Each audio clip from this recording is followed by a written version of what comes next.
Here we go on a scratch test. I'm recording. This is my official Mohs scale of hardness tester, and this is the number 9. This is as hard as a ruby or sapphire. This is a piece of tungsten in the end, and it's very sharp, and when you put it on a piece of like quartz or glass or something like that, it just cuts a big old groove through them. Hey Joe, can you find my red box for me, please, babe? Anyway, and could you open it? Great, thank you, honey. Okay, here. I have a piece of this is fluorite, and that is 5.5 on the Mohs scale of hardness. So if I take my my 9, it's much harder, and it leaves a big scratch right across the face of the stone. Okay. If this is quartz, it would be 7 on the Mohs scale of hardness.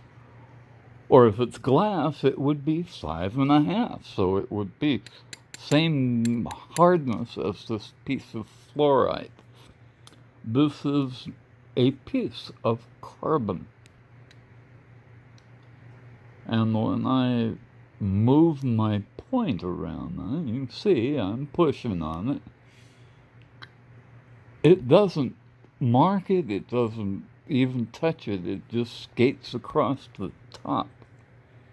Because it's either a 9 or 10. And the only way to determine if it's a 9 or a 10, my test kit only goes that far, where they don't give out diamonds. But as it happens, I actually have a few diamonds that I can use to check that with. And this is a known diamond. I know it's a diamond.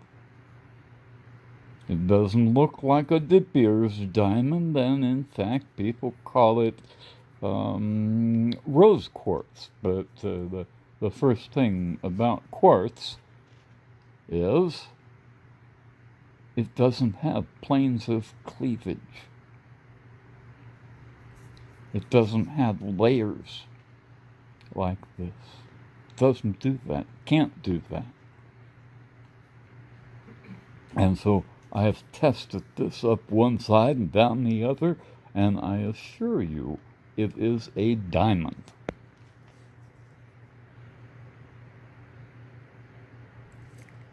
And it does not scratch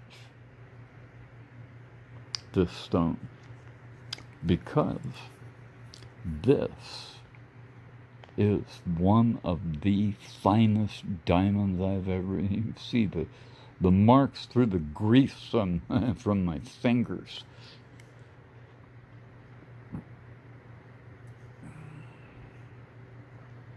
It's one of the finest diamonds I've ever seen, that I've ever seen, and I have seen a lot.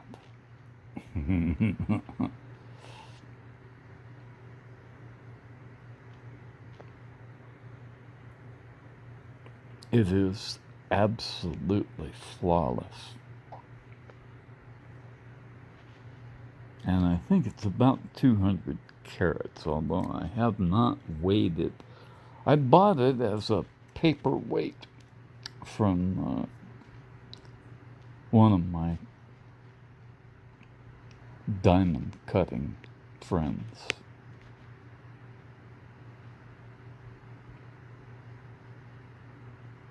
I got 10 of these, and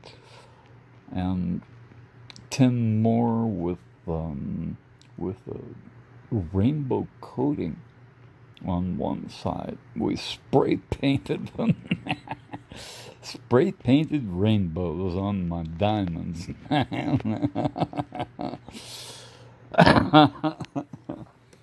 Let's see if I can find one. I'm reaching, and here it is. Pausing for a minute. Straight from the cutting house. I am unwrapping it now so it has not been handled by human hands since they cut it. What do you think? Got rainbows. Definitely has rainbows. They've got a layer of titanium on this side, and that causes these rainbow colors.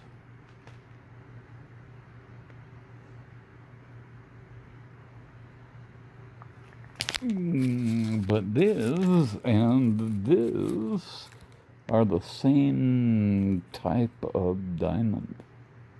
Deep diamonds are characterized by their flawless nature.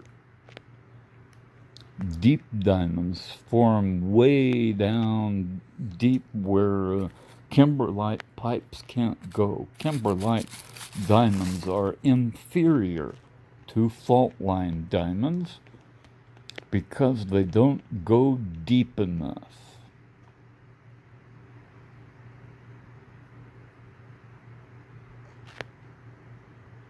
These are from Brazil. The Amazon River follows a fault line.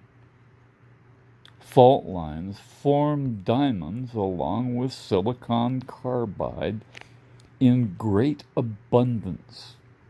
They are not rare. People call them quartz because they don't know. I do know, and I assure you, they are not quartz. Quartz is 7 on the Mohs scale of hardness. It is an invariable. We calibrate all of the other hardnesses on quartz, on 7 on the hardness scale, because it is ubiquitous. It is all over the place. 80% of 75, 73% of the planet is silicon in one form or another. These are not silicon. They're the next step down on the periodic table in the semi-metal column, the 14th column of the periodic table. Silicon is up one notch, and this is carbon. They both have 4 electrons in the outer valence orbit. Carbon atoms share those 4 electrons with each other. They have been squeezed together so tightly that they can use all 4 electrons in both them, and they share that. It is the strongest bond in the universe. There is no bond possible beyond that. There never has been. It's not magic, it's physics.